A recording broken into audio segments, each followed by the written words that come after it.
جیسا کہ آپ لوگ جانتے ہیں کہ کچھ دن پہلے ایک عراقی بندے نے اسٹاک ہوم کی مسجد کے سامنے قرآن کے اوپر پہلے بیکن رکھا، اس کو ٹھڈے شڈے مارے، ہوا میں پھینکا اور پھر اس کو جلا دیا 200 مسلمانوں کے سامنے۔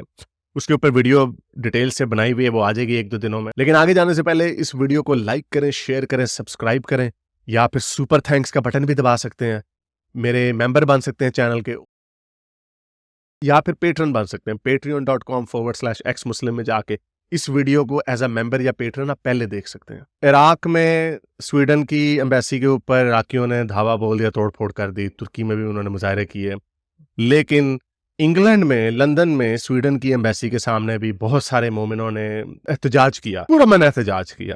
کتنی مزے کی بات ہے، مسلمانوں کو اس چیز کا احساس ہوتا ہے نا کہ احتجاج کرنے میں، پورا من احتجاج کرنے میں کتنی طاقت ہوتی ہے۔ انہوں نے سویڈن کے جھنڈے جلائے، اس کو اوپر، اس کو کچلا، اس کی بے حرمتی، سو کالڈ ان کے لفظ سے بے حرمتی کی، کسی نے ان کو کچھ نہیں روکا۔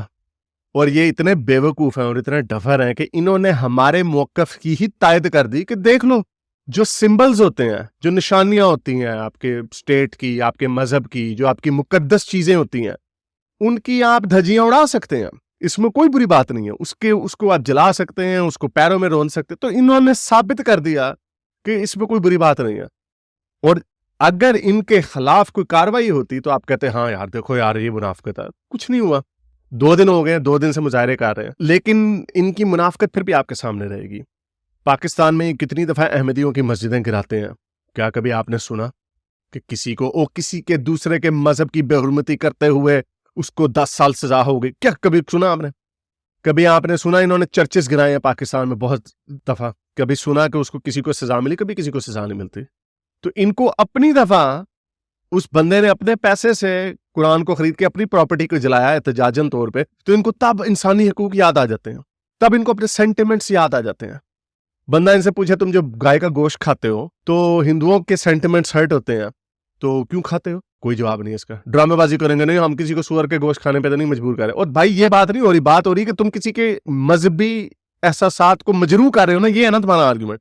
تو گائے کا گوشت کیوں کھاتے ہو؟ اگر جذبات مجروح نہیں ہونے چاہیے تو تم کسی کا جھنڈا کیوں جلاتے ہو؟ اچھا مزے کی بات یہ، سویڈن وہ ملک ہے جہاں پہ انہوں نے 2.5 لاکھ مسلمانوں کو اسائلم دیا ہے، 2.5 لاکھ۔ یہ وہ مسلمان ہیں جن کو اپنے ملک میں یہ نہیں رہنا چاہ رہے کیونکہ وہاں پہ ان کی آئسس اور داعش اور یہ سارے پھڈے بغاوتیں وغیرہ چل رہی ہیں، اوپر سے الزام لگا دیتے کہ مغرب نے کیا، سویڈن نے تو نہیں کیا، لیکن وہاں پہ چلے جائیں گے۔ اور ان کو اس بات کا بھی احساس ہے، ابھی دیکھیں فرانس میں کیا ہو رہا ہے، بیلجیم میں ہونے لگا تھا، انہوں نے قابو کر لیا، 1 ہفتہ ہو گیا فرانس میں، ابھی تک لوٹ کھسوٹ اور ان کی بلڈنگیں جلا کے اللہ اکبر کے نعرے لگا رہے ہیں۔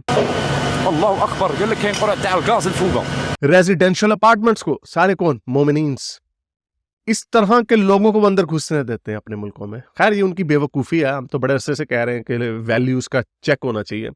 ایسے ہی ہر ایرے غیرے کتے بلے کو آپ اپنے ملک میں گھسائیں گے، وہ جو ان کے رائٹ ونگ ہیں وہ صحیح کہتے ہیں ایک لحاظ سے کہ تھرڈ ورلڈ کے شٹ ہول کو آپ اندر لاؤ گے تو آپ کے فرسٹ ورلڈ کنٹری بھی تھرڈ ورلڈ کنٹریز بن جائیں گے۔ نظر آ رہا ہے، دیکھ لو بھائی، کون سا ملک ہے جس کو جہاں پہ انہوں نے پنگے نہیں لیے؟ بتائیں نا کون سا ملک ہے؟ کہیں پہ ہمیں نظر نہیں آتا۔ اس کی وجہ ہے ہمیں کہیں چائنیز دنگے کرتے نہیں نظر آتے، انڈینز یا ہندوز دنگے کرتے نہیں نظر آتے۔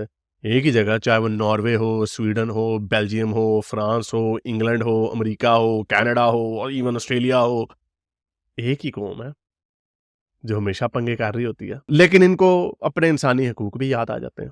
سب سے آگے وہ جی انسانی حقوق کی بات کرتے ہیں۔ اسی حوالے سے انجینئر محمد علی مرزا صاحب کی ایک ویڈیو آئی، مجھے پتہ نہیں آج کل انجینئر صاحب کو کیا ہو گیا، میں جو انہوں نے باتیں کی، میں ایک جاہل ملے سے تو وہ ایکسپیکٹ کر سکتا ہوں، لیکن انجینئر صاحب سے آج کل انجینئر صاحب ایسی بیکی باتیں کر رہے ہیں۔ انجینئر صاحب نے ایک سازشی نظریہ چھوڑا، انہوں نے کہا کہ یہ سویڈن نے اس لیے کروایا ہے کیونکہ ترکی جو کہ ایک مسلمان ملک ہے، اس نے سویڈن کی نیٹو میں ممبرشپ کی اپلیکیشن کو روکا ہوا، اس وجہ سے سویڈن نے یہ کام کر دیا۔ یعنی وہ جو عراقی تھا، جو عراق سے بھاگا ہوا کرسچن تھا، جس میں اسلام اور داعش نے بڑے ظلم کیے تھے، جس کی وجہ سے وہ غصے میں تھا، آپ ٹھیک ہے، اس کو انہوں نے پلانٹ کیا سویڈن نے۔ سویڈن ایسے جیسے کوئی ایک بندہ ہے۔ ہمیشہ ایسا نہیں ہوتا کہ کوئی اسلام کے ساتھ کسی کو چڑ ہوتی ہے، بعض اوقات ان کی اپنے پولیٹیکل ایشوز بھی ہوتے ہیں۔ یعنی اس وقت یہ جو کچھ سویڈن کے اندر ہو رہا ہے، یہ پولیٹیکل ایک ایشو ہے۔ سویڈن جو ہے وہ نیٹو میں شمولیت اختیار کرنا چاہتا ہے. آلموسٹ 50 کے قریب ملک اس میں شامل ہیں, اور ان کا رول یہ ہے کہ جب تک سارے کے سارے ملک ایگری نہ کریں اس وقت تک کسی نئے ممبر کو وہ ایکسیپٹ نہیں کرتے. تو سوائے ترکیے کے کوئی بھی اس کی مخالفت نہیں کر رہا. تو سوائے ترکیے کے کوئی بھی اس کی مخالفت نہیں کر رہا. تو سوائے ترکیے کے کوئی بھی اس کی مخالفت نہیں کر رہا. صرف ایک ملک ترکیے ہے جو مخالفت کر رہا ہے کہ سویڈن کو نیٹو میں نہیں ہونا چاہیے, اور اس کے پیچھے بھی کوئی اسلام ریزن نہیں ہے. ان کی بھی اپنی ایک پولیٹیکل اختلاف ہے سویڈن کے ساتھ. اسلام اس میں دور دور کہیں موجود نہیں ہے, لیکن چونکہ ترکیے کا ایک آفیشل ایک سمجھ لیں ریلیجن اسلام ہے, تو وہ اسلام خام خواہ بیچ میں ایک تختہ مشق بنا ہوا ہے. وہ ترکیے کو تکلیف دینے کے لیے قرآن پاک کو آگ لگا رہے ہیں, ترکیے کو تکلیف دینے کے لیے قرآن پاک کو آگ لگا رہے ہیں, ترکیے کو تکلیف دینے کے لیے قرآن پاک کو آگ لگا رہے ہیں. اپنے زوم میں وہ سمجھ رہے ہیں کہ ہم ان کو اس اعتبار سے ٹارچر کر رہے ہیں, لیکن وہ تو پوری دنیا میں آلموسٹ 2 ارب کے قریب مسلمان ہیں, وہ ٹارچر ہو رہے ہیں. تو انجینئر صاحب تھوڑی سی انجینئرنگ کر لینی تھی, تھوڑی سی ریسرچ ہی کر لینی تھی کہ کیا ہو رہا.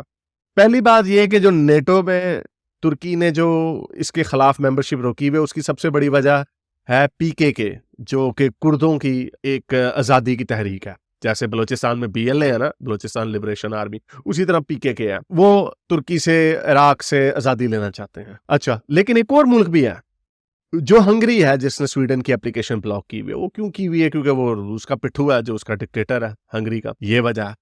اور تیسری جو سب سے بڑی بات جس کو آپ کو چیک کرنا چاہیے تھا کہ یہ بندہ قرآن جلانے کی اجازت سویڈن کی پولیس سے 2 یا 3 دفعہ مانگ چکا تھا.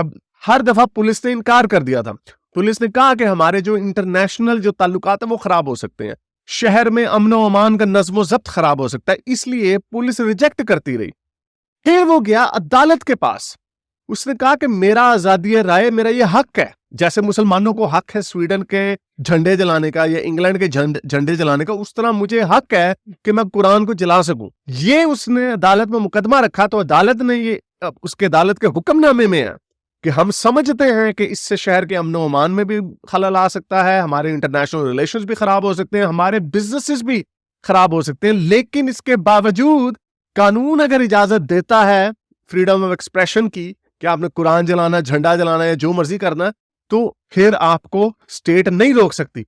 تب جا کے تو حکومت نے تو روکنے کی کوشش کی تو, لیکن کیونکہ انجینئر صاحب میرا خیال کیونکہ پاکستان میں رہتے ہیں, کبھی باہر نہیں گئے, ان کو نہیں پتا ویسٹ یا آزاد ملک کیسے بیہیو کرتے ہیں. یہ سمجھتے شاید باہر کے ملک بھی پاکستان جیسے ہی ہیں کہ جی جج کو فون کیا شہباز شریف نے یا کسی پولیٹیشین نے یا کسی جرنیل نے کہ او بھائی یہ فیصلہ دے دو, تو وہ آگے سے ڈر کے مارے وہ کہتے ہیں جی سر اوکے, وہ فیصلہ وہی دے دیتے ہیں. ایسے نہیں ہوتا.